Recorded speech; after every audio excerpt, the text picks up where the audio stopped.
Kalau kamu mencari sebuah tempat, kemudian tempat itu orang-orangnya menghargaimu, maka nilaimu akan tinggi. Kamu akan mendapatkan nilai yang tinggi kalau kamu ketemu tempat yang sesuai. Maka tempat itu sangat berpengaruh. Jangan bertahan cucuku jika sebuah tempat itu tak menghargaimu. Tapi carilah tempat di mana kamu merasa dihargai, merasa keberadaanmu itu bernilai bagi mereka. Nah ini ya. Jadi kalau salah tempat pun bisa juga nilainya jadi rendah, Bu. Ya. Salah tempat bisa menjadi rendah nilainya. Makanya Bapak Ibu hadirin sekalian, dalam hidup ini tentunya tidak semua orang senang kepada kita. Sebaik apapun kita, tetap ada orang yang tidak suka dengan kita.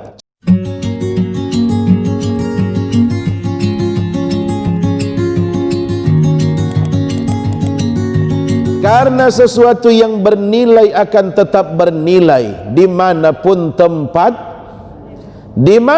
tempatnya. Sesuatu yang bernilai pasti akan tetap ada seorang anak, Bu.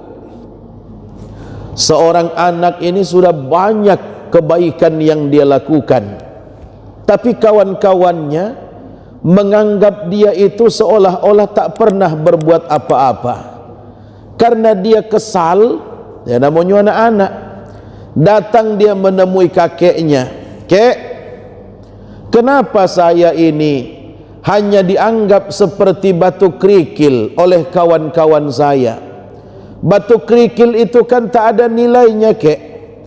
Saya dianggap seperti batu kerikil yang tak ada gunanya, yang hanya sedikit harga dan nilainya.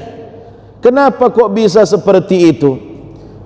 Jangan dengarkan ucapan kawanmu. Walaupun kerikil, walaupun sebuah batu yang terlihat jelek, itu bisa saja nilainya tinggi. Terus apa yang disebutkan oleh kakeknya?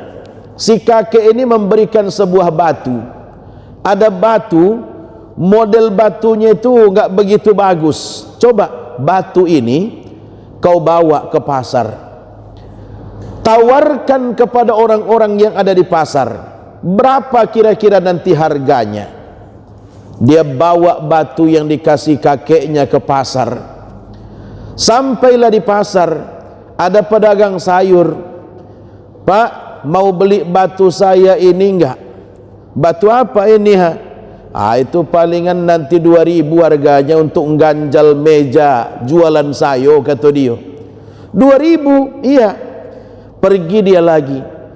Ketika ketemu dengan toko bangunan, dia tawarkan batu itu. Bapak mau tak beli batu saya ini? Paling itu 10.000 lah mau saya belinya. Ya, nanti untuk campuran semen, kata yang toko bangunan. Pergi dia ke tukang batu aki. Pak, mau tak beli batu saya ini? Dilihat oleh yang tukang batu aki. Ternyata batu itu bernilai. Maka pedagang batu aki itu menyebutkan, saya berani beli batu ini 50 juta. Padahal tadi dari awal ada yang 2.000, ada yang 10.000, pada akhirnya sampai ke yang 50 juta. Balik dia ke tempat kakeknya. Kek, sudah aku tawarkan semuanya. Aku tawarkan ke tukang sayur dihargai 2.000 karena untuk ganjal meja dia.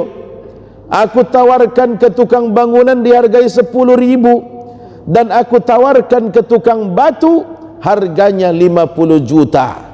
Nah, cucuku, seperti itulah kehidupanmu juga sekarang. Sekarang kamu berada dengan teman-temanmu dan kamu tak dihargai oleh mereka.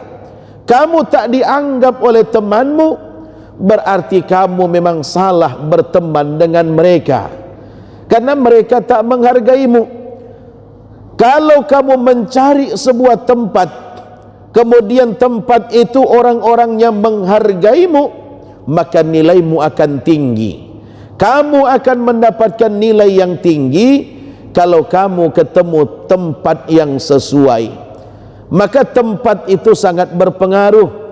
Jangan bertahan cucuku jika sebuah tempat itu tak menghargaimu. Tapi carilah tempat di mana kamu merasa dihargai, merasa keberadaanmu itu bernilai bagi mereka. Nah ini ya. Jadi kalau salah tempat pun bisa juga nilainya jadi rendah, Bu. Ya. Salah tempat bisa menjadi rendah nilainya. Makanya Bapak Ibu hadirin sekalian, dalam hidup ini tentunya tidak semua orang senang kepada kita. Sebaik apapun kita, tetap ada orang yang tidak suka dengan kita. Contoh, Nabi kita Muhammad saja manusia yang sempurna, manusia yang sangat mulia, masih ada enggak yang tidak senang dengan Nabi? Banyak yang tidak senang dengan Nabi, Bu.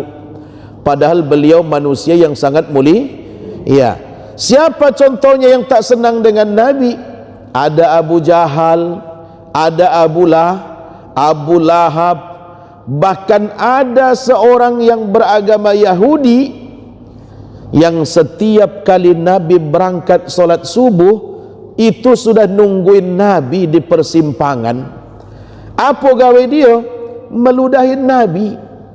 Setiap Nabi lewat di lorong itu, dia ludahin Nabi. Khusus untuk meludahin Nabi dia datang. Dia tahu kalau Nabi itu datang sekitar jam sekian, dia tungguin. Lewat Nabi dia ludahin. Begitulah setiap hari. Kira-kira Nabi lempar dah orang yang meludahin ini? Kalau ibu yang model itu gimana? Ibu lempar dah?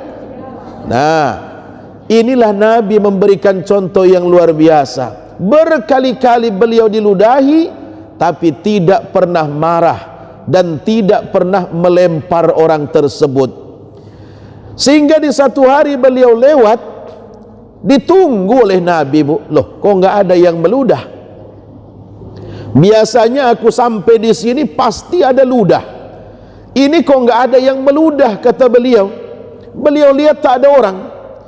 Selesai Nabi solat, beliau tanya kepada orang-orang di sekitar, mana si anu yang biasa meludahin saya?